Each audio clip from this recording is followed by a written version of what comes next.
Hello and welcome back to the Barrens. Today we're going to be talking about the infamous H. Holmes and his murder hotel. Now, when I went into this, I was expecting something completely different, and I'm sure a lot of people have heard stories of this murder hotel or this murder castle as they call it, but the story is actually quite different than what I thought it was. So, let's get into it. H. Holmes, or Herman Webster Mudgett, was born May 16, 1861, to a wealthy family. Rumors claimed that he used to trap animals in order to perform surgery on them, and some even say that he killed a childhood playmate. He was said to be very intelligent and went to the University of Michigan in their Department of Medicine and Surgery. He graduated in 1884 and worked under Professor William James Herdman in an anatomy lab. Holmes and his professor were suspected of grave robbing in order to get their hands on cadavers. He also apprenticed under Nahum Wright in New Hampshire, who supported human dissection.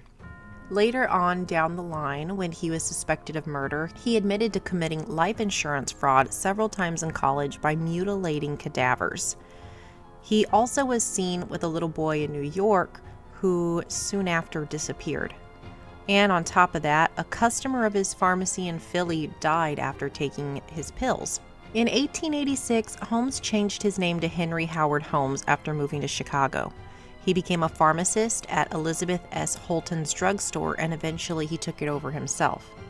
He was apparently well-liked and fairly sociable and smart. Also during this time, he had 3 wives who didn't know about each other. Then in 1887, he purchased some land across the street from the drugstore.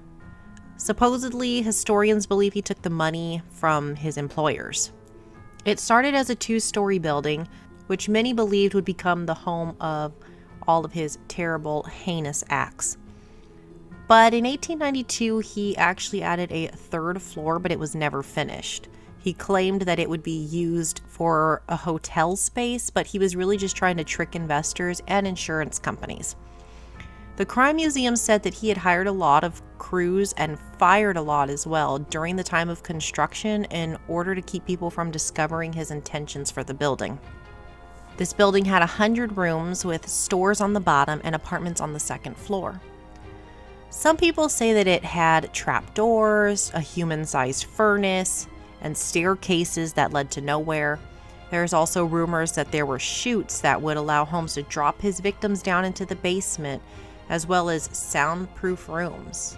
And other claims said that the basement contained vats of acid, quicklime, and a crematorium. Now, it seems like the general consensus, though, for a lot of historians today, it looks like that may have all just been a fabrication and that the building was probably nothing that notable, and that it was dressed up for the papers at the time. It was said that Holmes killed over 200 people, though this could also be a huge fabrication. In actuality, they can link Holmes to maybe about 9 murders. He confessed to 27, though some of the people he confessed to killing were actually alive, so the actual number of his kills is still debated. 2 of his earliest suspected kills were of his mistress Julia and her daughter Pearl. This was around Christmas of 1891.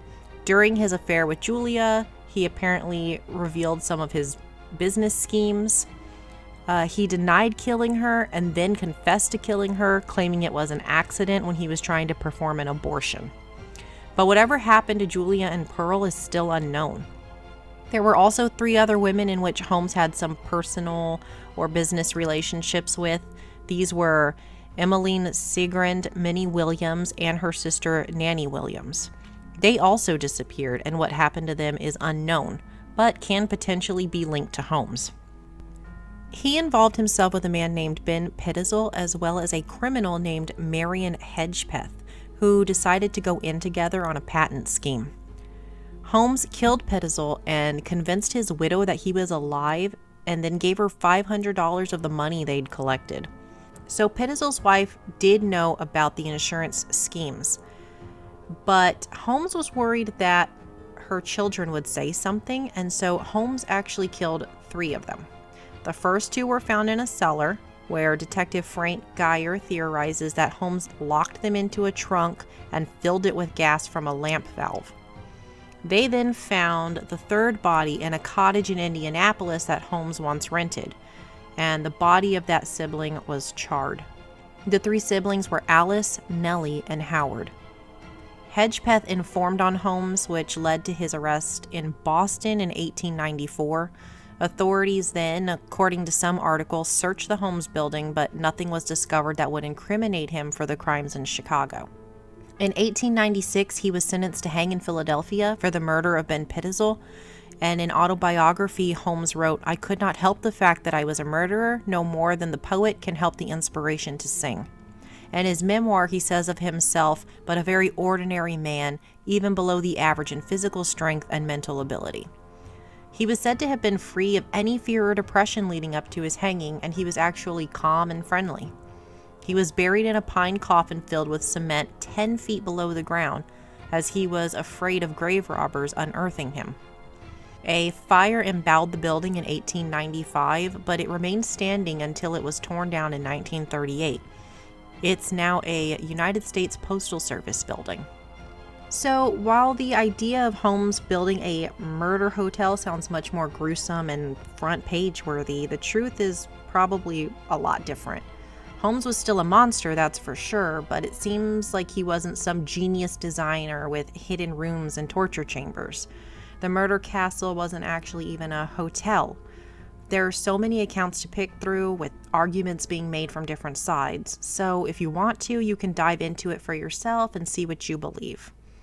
But that is all for this episode. So until next time, stay safe, stay healthy, and thanks for joining me in the Barrens.